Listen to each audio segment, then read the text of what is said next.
वक्रतुंड महाकाय कोटि सूर्य समप्रभा निर्विघ्नं कुरु मे देव सर्वकार्येषु सर्वदा. ஓம்.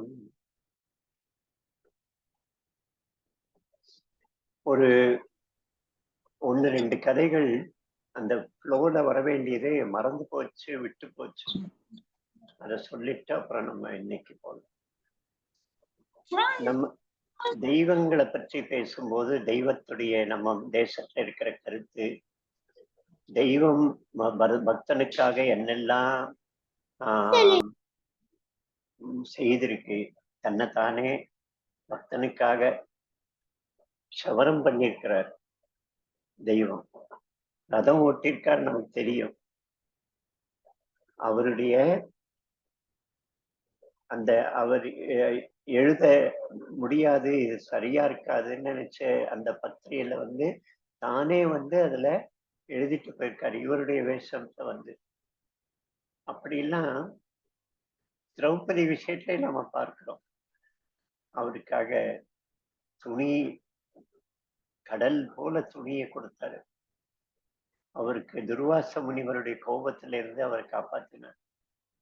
எத்தனை எத்தனை வகை அவங்களுக்கு. அதனால அதுல ஒரு கதை விட்டு போச்சு அன்னைக்கு நான் சொல்லும் போது.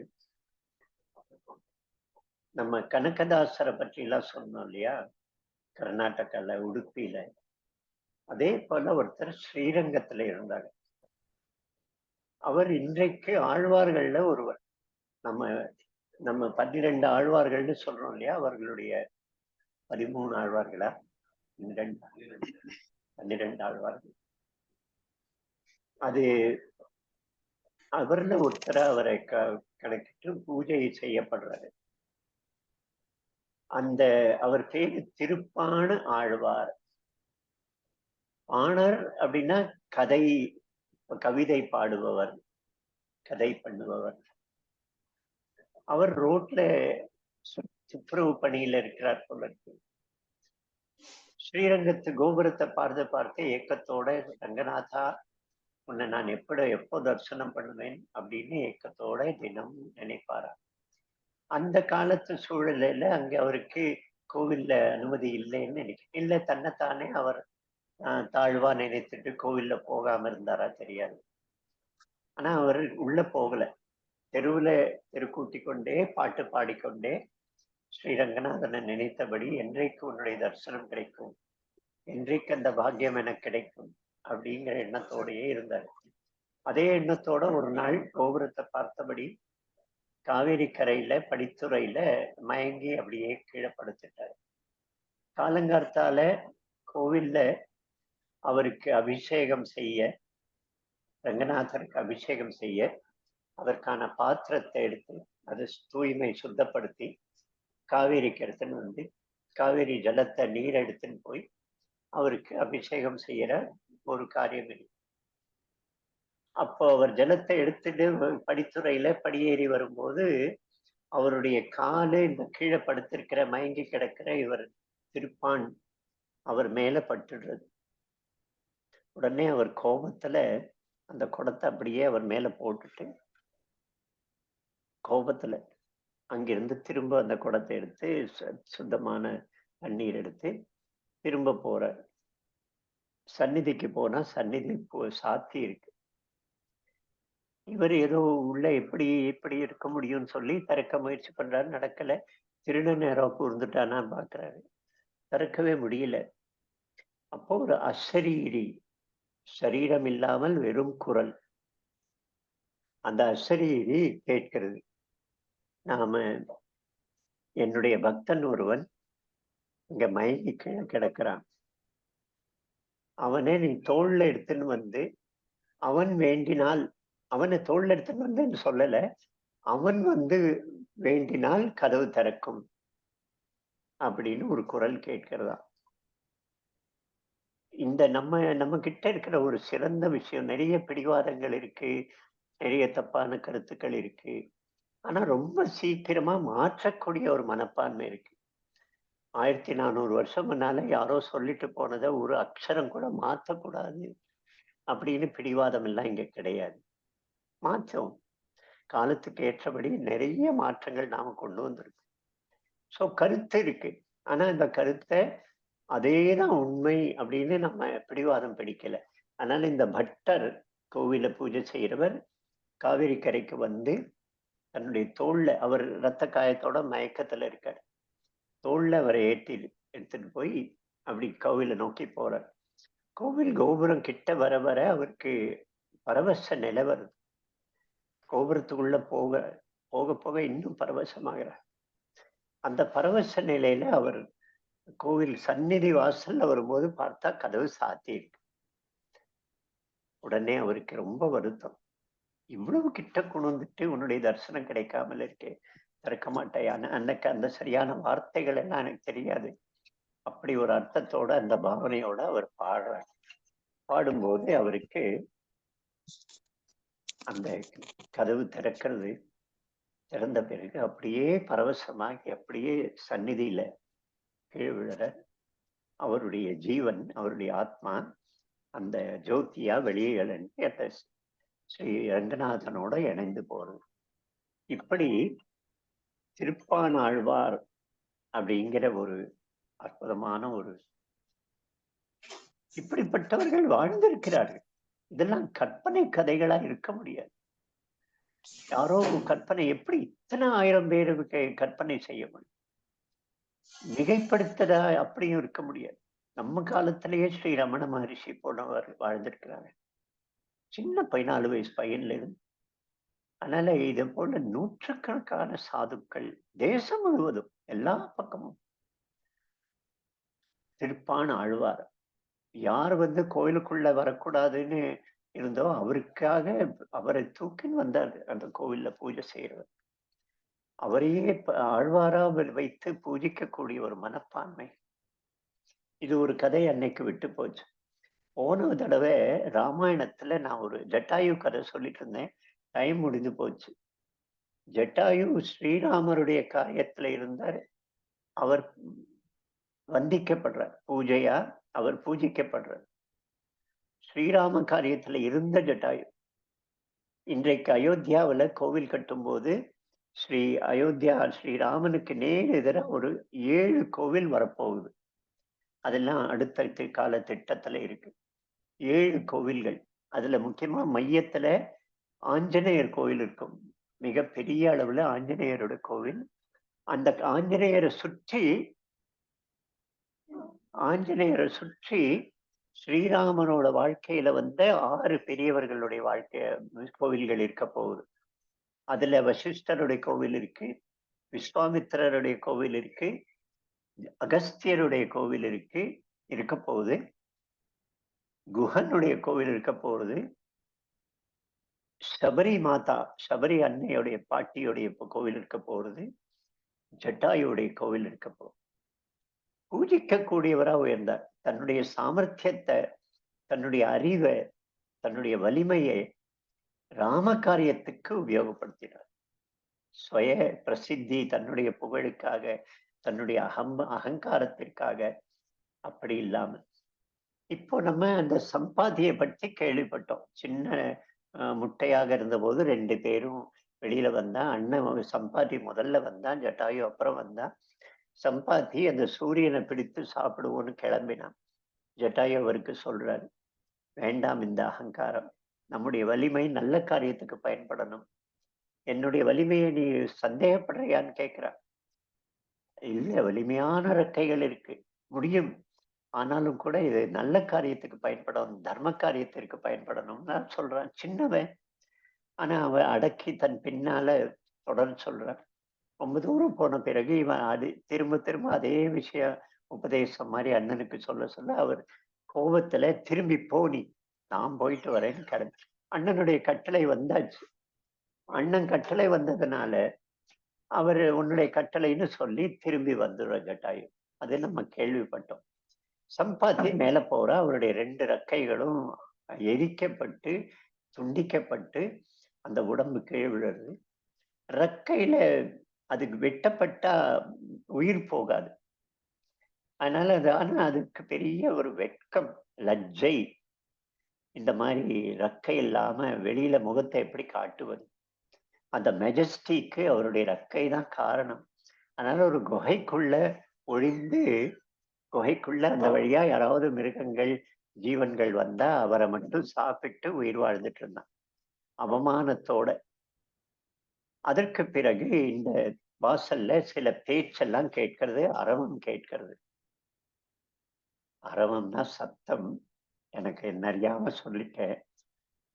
நம்ம எல்லாம் நமக்குள்ள மொழிகள்ல நான் தான் உயர்ந்தவன், நீ தான் மோசம் அப்படின்லாம் சொல்லும்போது, அரவம் அப்படிங்கிறது தெலுங்கு ஆளுங்கள்லாம் தமிழர்களை குறிக்க சொல்லும்.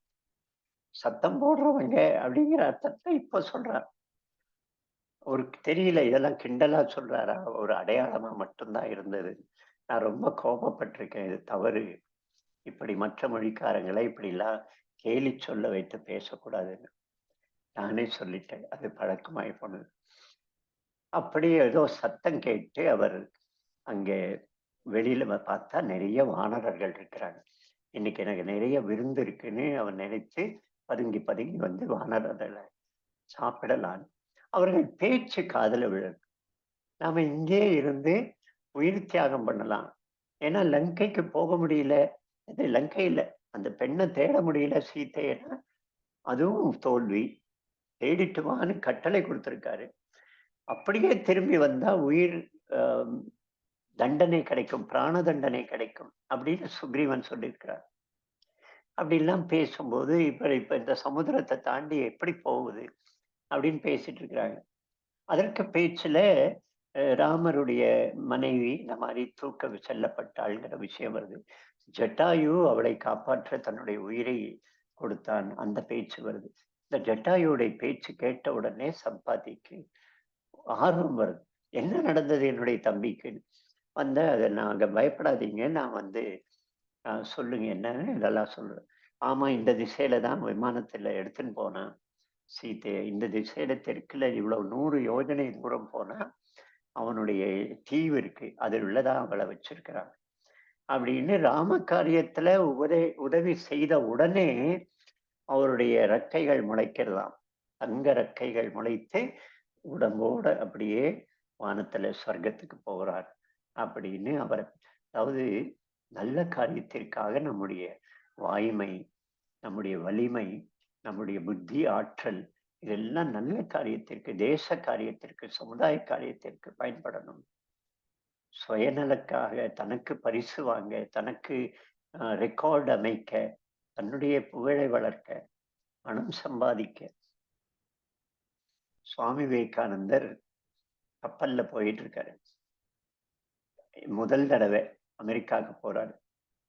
ஜப்பான் அந்த சைடா, மேற்கு சைடா அப்படியே அமெரிக்காவுக்கு போறாரு. அப்போ அந்த சைனா கடற்கரையோரமா மேல போயிட்டு இருக்கும்போது அங்கே ஒரு அந்த கப்பல்ல ஒரு இளைஞன் 18, 20, 21 வயசு பையன் இருப்பான். எங்க போறேன்னா அமெரிக்காவுக்கு போறேன். எதற்காக? வேலை பார்க்க போறேன். ஓ, வேலை பார்த்து நிறைய பணம் சம்பாதிக்க போறேன். ஓ, பணம் சம்பாதித்து என்னுடைய வசதிகள் எல்லாம் பெருக்கிக் கொள்வேன், வீடு வாங்குவேன், சுகபோக சாதனங்கள், சுகமா இருப்பதற்கான சாதனங்கள் எல்லாம் வாங்குவேன். ஓ, ரொம்ப சிறப்பு. சரி, அதெல்லாம் வாங்கி நல்ல செல்வம் இருந்தா நல்ல பெண் கிடைக்கும், அவளோட கல்யாணம் பண்ணி. ஓ, அதற்கு பிறகு குடும்பத்தை வளர்த்து கொள்வேன். அப்புறம் அவன் அங்க தடுமாறி போறான். சோறு சம்பாதிப்பதற்காக படிக்க போகணும். உயர்ந்த படிப்பை படித்துட்டு வெறும் சோறு சம்பாதிப்பதற்கு அதை உபயோகப்படுத்தணும். வாழ்க்கையில இது ஒண்ணுதான் லட்சியமா? இதை விட உயர்ந்த காரியங்கள் இருக்க முடியுமா? நான் டாக்டர் ஆகணும், எங்க கிராமத்துல எங்க கிராம மக்களுக்காக நான் செய்யணும், இந்த குறிப்பிட்ட நோயை ஒழிக்கணும், மக்கள் படுற கஷ்டங்களை விளக்கணும். அப்படி ஒரு கொஞ்சம் வயிற்றை தாண்டி கொஞ்சம் உயர்ந்த நோக்கம் இருக்க முடியாதா நம்முடைய படிப்புக்கு அப்படின்னு சுவாமி விவேகானந்தர் இந்த இளைஞர்கிட்ட சொல்றாங்க. இந்த ஜட்டாயு சம்பாத்தியோட கதை இந்த விஷயத்தை தான் உலர்த்து நமக்கு விளக்குறது. அப்படி இந்த 2 கதைகள் போன தடவை விட்டு போனது. அது சொல்லுறேன். இன்னைக்கு நம்முடைய விஷயங்களுக்கு வருவோம். ஸ்ரீ ஹனுமான் ஜெயந்தி நேற்று நடந்தது. 2 ஹனுமான் ஜெயந்தி இருக்கு. நம்மெல்லாம் மார்கழி மாசத்துல ஹனுமான் ஜெயந்தின்னு சொல்லி நமக்கு பழக்கமா இருக்கு. அந்த டிசம்பர்ல வரும் அது. இதே மாதிரி 5வது நாள் அமா பௌர்ணமி சமயத்துல இதே சமயம்தான். நவமி, அதுக்கு பிறகு வரக்கூடிய பௌர்ணமி, சதுர்தசி அந்த சமயம் வரும். இதே போல இங்க வடக்கு எல்லாமே ஹனுமான் ஜெயந்தினா இங்கே வரும். ஒரு 4, 5 மாசம் ஏதோ 2த்துக்கும் வித்தியாசம் இருக்கு. எப்படி 2 ஹனுமான் ஜெயந்தி இருக்க முடியும் அப்படின்னு கேள்வி. ஆனா ஆஞ்சநேயரோட வாழ்க்கையில ஒரு சின்ன பிறந்த உடனே நடக்கிற ஒரு சம்பவம். பிறக்கிறாரு, உடனே தாவி போய் அந்த சூரியனை பிடிக்க வானத்துல பறந்து போறார். அப்போ அவருடைய ஆற்றல் அவ்வளவு பெரிய ஆற்றலை பார்த்து இந்திரனுக்கு அவர் மேல அவர் தடுக்கப்படுறார். அந்த சூரியனை பிடிக்க போகும்போது அந்த தடுக்கப்பட்டு அடி வாங்கி, வஜ்ராயுதத்தால் அடி வாங்கி அவர் கீழே வந்து விழறார். அந்த 2வது தடவை வெளிப்பட்ட அந்த விஷயம் ஒரு சில இடங்கள்லயும், முதல் தடவை பிறந்ததையே ஒரு சில இடங்கள்லயும், அதனால 2 ஜெயந்தி இருக்கு அப்படின்னு எங்கேயோ படிச்ச ஞாபகம்.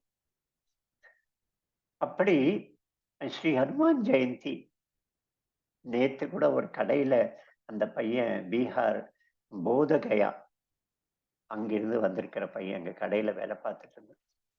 எனக்கு இன்னைக்கு ஹனுமான் ஜெயந்தி, எனக்கு ரொம்ப வருத்தமா இருக்கு, எங்க ஊர்ல இல்ல அப்படின்னு சொல்லிட்டு, நான் இங்க இருக்கும்போது எனக்கு இதெல்லாம் ஒண்ணுமே தெரியறதில்லை அப்படின்னு ரொம்ப வருத்தத்தோட சொன்னான். ஹனுமான் ஜெயந்தி, அதனால ஆஞ்சநேயரை பற்றிய ஒரு சின்ன கதை ஒண்ணு. ரொம்ப அழகான கதை. ஸ்ரீ ஆஞ்சநேயர் அவருக்கு ராமனுடைய சேவையில இருந்த சீத்தையை கண்டுபிடிக்க போகிறார். கண்டுபிடித்துட்டு கணையாழியை கொடுத்து சீதைக்கு நம்பிக்கையை கொடுக்கிறார். இன்னும் 1 மாசம் காத்துரு, நானே தூக்கின்னு போறேன்னு சொல்றார். ஆனா அது சரியா இருக்காது. சீத்தையை சொல்றார். அவருடைய ஆற்றலால அவர் வந்து என்னை காப்பாற்றி கொண்டு போகணும். நான் பாரோடு ஸ்ட்ரென்த், கடன் வாங்கி உயிர் வாழ விரும்பல. அவர் வரணும். கடலை தாண்டி வருவது ரொம்ப கஷ்டம். ஆனா கூட அவர் வந்து கூட்டிட்டு போகணும் அப்படின்னு பிடிவாதமா அனுமானுடைய அந்த யோஜனையை ஏத்துக்கல. பிறகு திரும்பி வந்த பிறகு சேத்து உருவாகிறது. யுத்தத்துல ஹனுமான் லக்ஷ்மணன் துணையாக இருந்து இந்திரஜித்தை கொள்வதில், சஞ்சீவி மலையை தூக்கிட்டு வருவதில், அந்த மாதிரி பல காரியங்கள்ல ஹனுமான் பெரிய அவருக்கு துணையா இருக்கார். இப்படி ராம சேவையிலேயே இருந்தவர் அயோத்தியாவுக்கு இவர் திரும்பி பட்டாபிஷேகமான பிறகு ராம சேவையில அவரோடவே இருக்கணும்னு முடியும். அவர் பிரதம மந்திரி சுக்ரீவனுக்கு இவரோடவே இருக்கணும்னு இருக்கிறார். அப்போ ராமனுடைய சேவைகள்ல 24 மணி நேரம் ராமன் கூடவே இருக்கு. எப்பவும் அவருடைய பாதத்தை பார்த்தபடி அவருக்கு எள்ளுனா எண்ணெய்ங்கிற மாதிரி அவருக்கு பக்கத்துல இருக்கு. என்ன தேவை, கண்களுடைய அடையாளத்தை வச்சு அவர் அது தயார் செய்வார். காலங்காத்தால அவரை வந்து காலத்தொட்டு நமஸ்காரம் பண்ணி எழுப்புவதிலிருந்து, தூக்கத்திலிருந்து எழுப்புவதிலிருந்து, கௌசல்யா சுப்ரஜா ராமா, விஸ்வாமித்ரர் அன்றைக்கு எழுப்பினார் காட்டுல. அப்படி அதுல இருந்து எடுத்து ராத்திரி படுக்கையை விரித்து அவருக்கு விசிறி விட்டு தூக்கத்துல போவதற்கு வரைக்கும் எல்லா காரியங்களும் அவர் முன்னால இருக்கிற சீத்தைக்கு இது ஒரு விளையாட்டான கதை. இது ராமாயணத்துல, கம்பராமாயணத்துல இருக்கா தெரியாது, யாருடைய கற்பனையில உதித்தது தெரியாது. ஆனா ரொம்ப அழகான கதை. சீத்தைக்கு லக்ஷ்மணன், பரதன் எல்லோருக்கும் கொஞ்சம் வருத்தம். நமக்கு ஸ்ரீராமனுக்கு சேவை செய்ய வாய்ப்பே கொடுக்கல இந்த ஆளு, இந்த ஆஞ்சநேயர். அதனால அவங்க எல்லோருமே ஒரு கூட்டம் போட்டு 3 பேர், லக்ஷ்மணன், பரதன், சத்ருகுனன், சீதை, ஸ்ரீராமனுடைய எல்லா காரியங்களையும் பட்டியலிட்டு எல்லாம் டீட்டெயிலா பட்டியலிடுற இட்டு எல்லோரும் பிரிச்சுக்கிறோம். லக்ஷ்மணன் காலையில வந்து நீ எழுப்பணும், தண்ணீர் எடுத்து கொடுக்கணும் அப்படின்னு ஆரம்பித்து ஒருத்தருக்காக பிரித்து கொடுக்குறார்.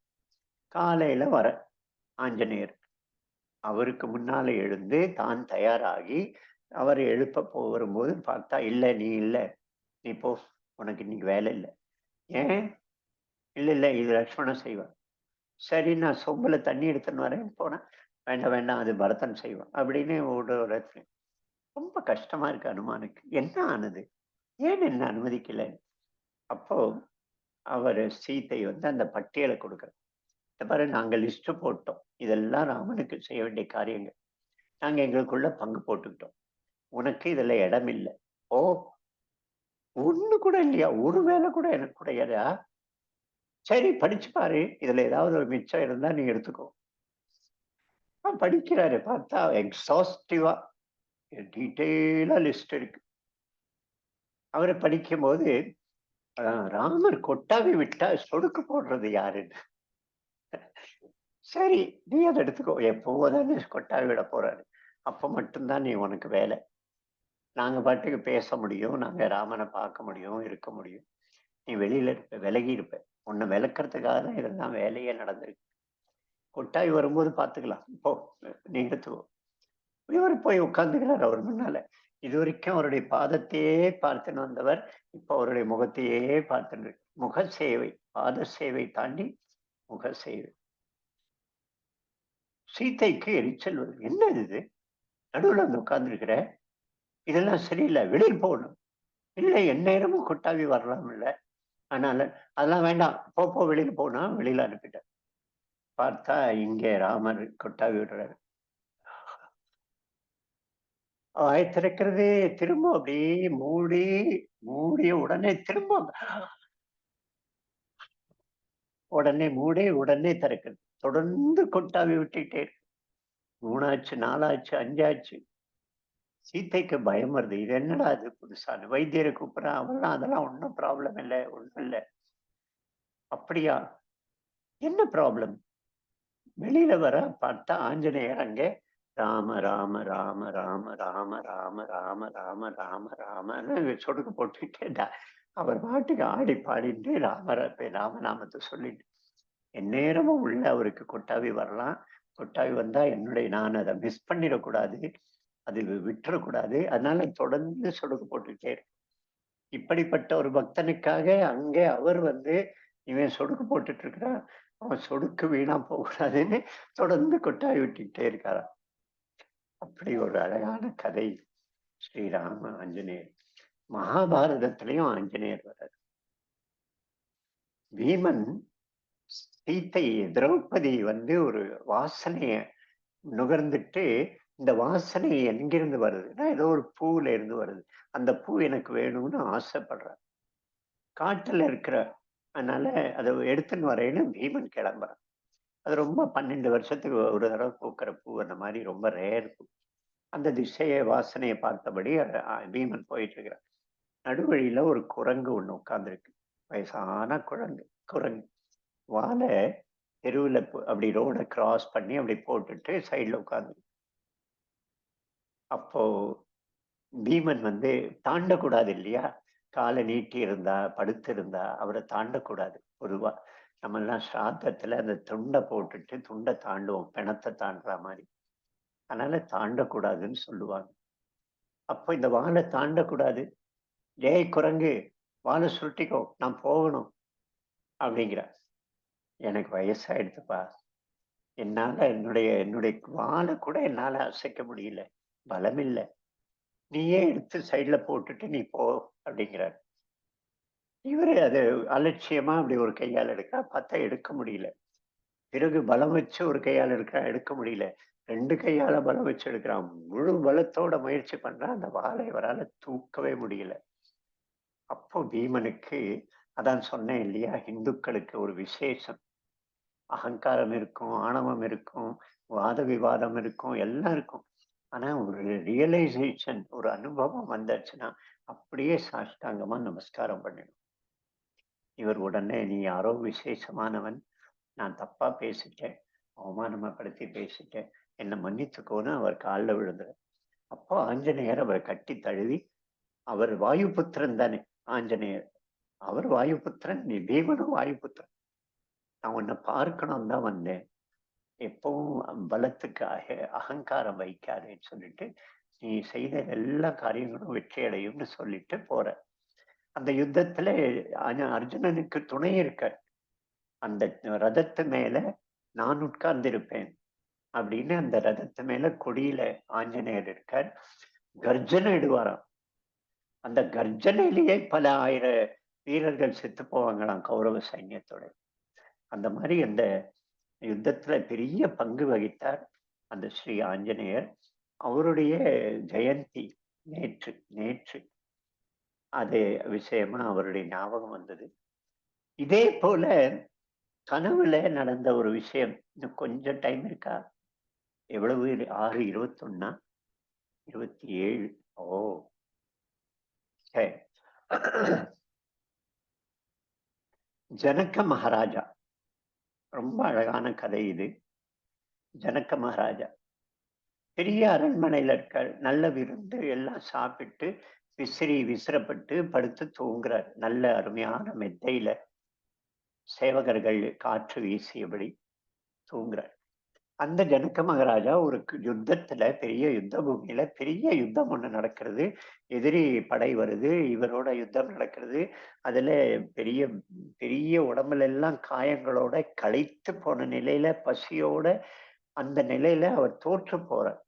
ஜனக மகாராஜா உடம்பு துணிகள் எல்லாம் கிழிந்திருக்கு, உடம்புல எல்லாம் ரத்த காயங்கள் இருக்கு, களைத்து போன உடம்பு, வலியோட இருக்கிற உடம்பு, பசியோட இருக்கிற உடம்பு. கட்டி இழுத்து வரப்படுறாரு எதிரி அரசன் முன்னால. எதிரி அரசன் சொல்றான், இந்த நாட்டை கடத்துறேன், உன்னை நாட்டை விட்டு வெளியே கடத்துறேன், வெளியே போ, நாட்டுக்கு அறிவிங்க, தண்டோரா போட்டு அறிவிங்க, இந்த பழைய ராஜாவுக்கு யாராவது உதவி செய்தால் அந்த குடும்பம் அழிந்து போகும், என்னுடைய தண்டனைக்கு உள்ளாவீர்கள் அப்படின்னு அறிவிக்கிறார். இந்த ஜனக மகாராஜா மனசுல ஒரே வெட்க உணர்வு, லஜ்ஜை. இந்த வெட்கம்ங்கிறது வேற, லஜ்ஜைங்கிறது தான் சரியான வார்த்தை. லஜ்ஜையோட ரொம்ப கூனி குறுகி, உடம்புலயும் கஷ்டம், மனசும் அப்படியே வெளியே போறார். ஆனா ரொம்ப பசிக்கிறது. தனக்கு விசுவாசமான சில குடும்பத்துல அந்த கதவை போய் தட்டி, எனக்கு ரொம்ப பசி இருக்கு, உடம்பெல்லாம் வலி இருக்கு, எனக்கு ஏதாவது உதவி செய்யுங்க. சிலர் பயத்துல, புதிய அரசனுடைய பயத்துல கதவை சாத்துறாங்க. சிலர் என்ன செய்யறதுன்னு செய்யாம முழிக்கிறாங்க. அப்படி வரும்போது ஒரு இடத்துல ஒருத்தர் சொல்றார், அந்த கடைசியில ஒரு சத்திரம் இருக்கு, அங்க உனக்கு ஏதாவது சாப்பாடு கிடைக்கும், அங்க போன்னு தான் எதுவும் செய்ய பயம். அப்ப இவர் உடம்பை இழுத்துட்டு போய் அந்த சத்திரத்து வாசல்ல போனா இந்த மாதிரி சத்தம் போடுறாரு, எனக்கு ரொம்ப பசியா இருக்கு, ஏதாவது கிடைக்குமான்னு. அந்த சத்திரத்து காவலாளி அவர் வராரு, ரொம்ப மிரட்டலோட வராரு. பார்த்தா ஆளு சாதாரண ஆளா இருக்கிறான். அதுல இன்னும் மிரட்டல் துணி அதிகமாறுது. ஏன்னா இவன் சின்னவன் தானே, வேலைக்க யாரோ தெரியல. மிரட்டலோட கேட்கிறான், என்ன வேணும்னு. பசிக்கிறது, ஏதாவது கொடுங்க. இப்போ உள்ள போய் அவர் பாத்திரத்தை சுரண்டி சுரண்டி அடியில தீந்து போன அந்த சாப்பாடை எடுத்துன்னு வந்து அப்படியே இவன் கையில போடுறான். ஜனக்கர் அதை 2 கையாலையும் வாங்குற. தீந்து போயிருக்கு, கரித்து போயிருக்கு. அப்போ அப்படி அந்த நிலையில அந்த சாப்பாட்டை அவர் எடுத்து கொண்டு போய், ஆனா பசி பரவாயில்லைன்னு சொல்லி கண்ணை மூடிட்டு அதை சாப்பிடலான்னு வாய்க்கிட்ட எடுத்துன்னு போகும்போது ஒரு காக்கா வந்து அதை அடிச்சுட்டு தூக்கிட்டு போயிடுது. அம்மா அம்மா அம்மா அம்மா அம்மா அப்படின்னு கத்துறாரு. கத்தி தூக்கத்துல இருந்து எழுந்துக்கு, உடம்பெல்லாம் வேர்த்து கொட்டி இருக்கு. பார்த்தா அரண்மனையில படுக்கையில இருக்க, பக்கத்துல ராணி இருக்கிறா, வேலைக்காரர்கள் விசிறி இருக்கு, எல்லாம் இருக்கு, ஏர் கண்டிஷன் ஓடின்னு இருக்கு. ஆனா உடம்பெல்லாம் வேர்த்திருக்கு. இவர் உடனே, இது சத்தியமா, அது சத்தியமா அப்படின்னு ஒரு கேள்வி கேட்கிறார். ராணி அம்மா கேட்கிற, என்னங்க என்னாச்சு என்னாச்சு, இது சத்தியமா, அது சத்தியமா? ராணி பயந்து போற. உடனே மந்திரியை கூப்பிடுறாரு. மந்திரி வர்றாரு. அங்கே அதே கேள்வி கேட்கிறாரு, இது சத்தியமா, அது சத்தியமா? அப்போ அவருக்கும் ஒண்ணும் புரியல. ஏதாவது ராத்திரி என்ன சாப்பிட்டாரு, ஏதாவது கனவு கண்டிருப்பாருன்னு நினைக்கிறேன் அப்படின்லாம். அப்புறம் வைத்தியர் வர்றாரு. வைத்தியர் வந்து நாடியெல்லாம் பார்த்துட்டு, ஒன்றும் பிரச்சனை இல்லையே, இது சத்தியமா, அது சத்தியமா? உடனே மந்திரி என்ன பண்றாரு, சபையை கூட்டணும், காலங்காத்தால எல்லாம் ஊர் முழுக்க செய்தி அனுப்பி எல்லாரும் வாங்க, ராஜாவுக்கு ஒரு சந்தேகம் இருக்கு, அதனால நீங்க அந்த சந்தேகத்தை தீர்க்க நீங்க வாங்க அப்படின்னு ஊர்ல இருக்கிற vice chancellor, professor, double doctorate, PhD, குருகுல நடத்துறவங்க, ரிஷிகள் எல்லாருக்கும் செய்தி போயாச்சு. எஸ்எம்எஸ், வாட்ஸ்அப்ல. எல்லாரும் வரப்போறேன், காலங்காத்தால சபை கூடியாச்சு. மிக படித்தவர்கள், மெத்த படித்தவர்கள், ஊர்லயே அந்த தேசத்துல இருக்கிற டாப் மோஸ்ட் இன்டெலெக்சுவல்ஸ் எல்லோரும் வந்திருப்பாங்க. அவர்கள் முன்னால இந்த கேள்வி வைக்கப்படுறது, இது சத்தியமா, அது சத்தியமா? எல்லாரும் தலையை குனிந்துட்டு யாருக்கும் பதில் தெரியல. அப்போ ஒருத்தன் அங்க வரான், சின்ன பையன், 13, 14 வயசு பையன். மகாராஜாவே நமஸ்காரம் அப்படிங்கிறான். சபையில ராஜா இங்க உட்கார்ந்துருக்காரு, சபையில எல்லோரும் முன்னாடி உட்கார்ந்துருக்காங்க, ராஜாவை பார்த்து உட்கார்ந்துருக்காங்க. அவர்களுடைய முதுகு பக்கம், ராஜாவுக்கு நேர் எதிர்ப்பக்கம் கதவுல நின்னுட்டு இந்த பையன், சபையில இருக்கிற அத்தனை பேரும் அந்த பக்கம் திரும்பி பார்க்கிறாங்க, வாசலை நோக்கி. பார்த்தா ஒரு 13, 14 வயசு பையன், உடம்புல 8 கோணல், கால்ல முழங்கால்ல கோணல், இடுப்புல கோணல், முதுகுல கூணல், கழுத்துல கோணல், வாயில கோணல், அப்படி உடம்பு முழுக்க 8 கோணலோட, கை கால் கோணலோட அப்படி ஒரு சிறுவன் நிக்கிறான். கட்டக்கரியா இருக்கிறான், கருப்பா இருக்கு. அவனை பார்த்த உடனே இங்க எல்லாரும் சிரிக்கிறாங்க. யாருப்பா நீ, வா அப்படின்னு ராஜா கூப்பிடுறாரு.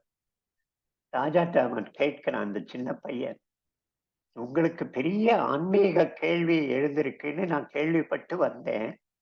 நான் குருக்குலம் முடித்துட்டு உங்களுடைய கையில ஏதாவது சர்டிபிகேட் வாங்கலாம், என்டோர்ஸ்மெண்ட் வாங்கலாம்னு நினைச்சு உங்களை பார்க்க வந்தேன்.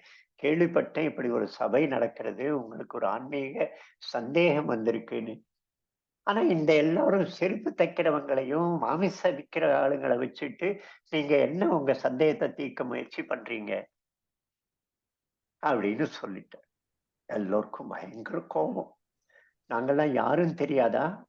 இந்த தேசத்துடைய மொத்த intellectuals, vice chancellors, professors, readers, dean, double doctorate, பெரிய பெரிய போஸ்ட்ல இருக்கிறவங்க, பெரிய படிப்பு, பேப்பர் பிரசன்டேஷன் பண்ணவங்க, எங்களை பார்த்து செருப்பு தைக்கிறவங்க, மாமிசம் வெட்டுறவன்னு சொல்லிட்டான் இவன்.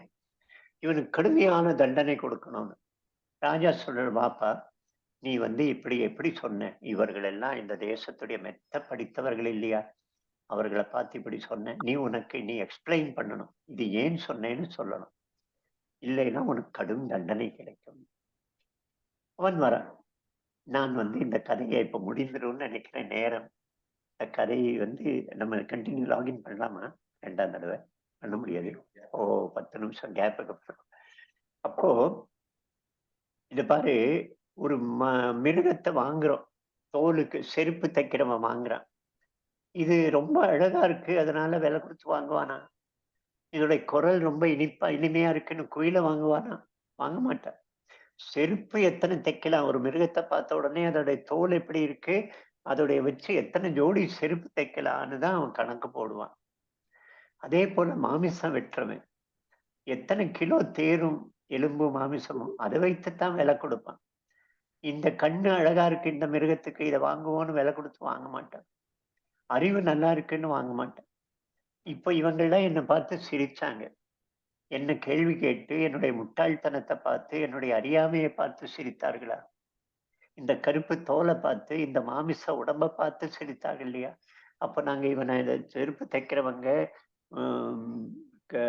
இது மாமிசம் வெட்டுறவன் சொன்னா என்ன தப்பு? எல்லாரும் தலையில குனிந்து கொள்றாராம். அதற்கு பிறகு இவர் அவர்கிட்ட ஒரு கேள்வி, என்ன இது சத்தியமா, அது சத்தியம்? பக்கத்துல உட்கார வைத்து, கீதை, நிறைய கீதைகள் இருக்கு. இந்த கீதைக்கு பேரு அஷ்டாவக்ர கீதை. 8 கோணல் உள்ள அந்த சிறுவன் சொன்ன கீதை. ஜனக மகாராஜாவுக்கும் அஷ்டாவக்ரனுக்கும் நடந்த சம்வாதம்.